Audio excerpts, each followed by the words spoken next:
ভাতিজা তোমার বয়স কত হয়েছে? 20 বছর। 20 বছর। ভাতিজার বয়স হচ্ছে 20।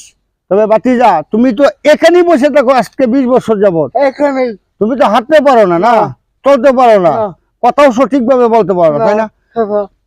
যাই হোক, আমার ভাতিজা উনি আমাদের গ্রামের, উনি দীর্ঘ 20 বছর ধরেই তার এই যে পা, এই যে দেখেন এই যে হাতগুলি দেখছেন, হ্যাঁ, এই হাতগুলি দিয়েও চলতে পারে না। এই যে পাউডি দেখছেন, এই হাত, দুইটা হাতেই তার সমস্যা, পাও সমস্যা। তবে দর্শক, আমি আপনাদের কাছে একটা জিনিস চিন্তা করেন, এই যে একটা মানুষের জীবন কতটা কষ্টের হতে পারে, এই যে এই হাত পাও না থাকলে সেটা একমাত্র এই আমার ভাতিজাই বুঝে। আজকে 2 বছর টাকা হয় না। 2 বছর ধরে টাকা পাও না? টাকা হয় না, টাকা। হ্যাঁ, টাকা ইয়ে না। আচ্ছা, যাই হোক, উনি কি দিত, যে পঙ্গু ভাতা দিত না?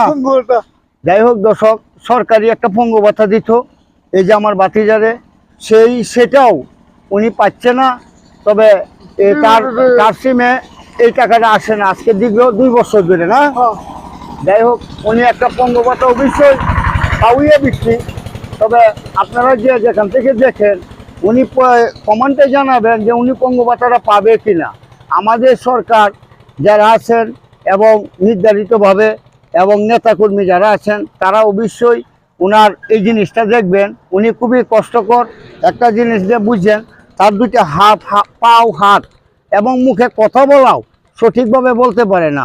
তবে আমি মনে করি আমার ভাতিজার জন্য সকলে দোয়া করবেন, আর একটু কমেন্টে বলবেন সে যে একটা সরকারি পঙ্গু ভাতা পাইতো আজকে 2 বছর ধরে সেই পঙ্গু ভাতাটাও পায় না।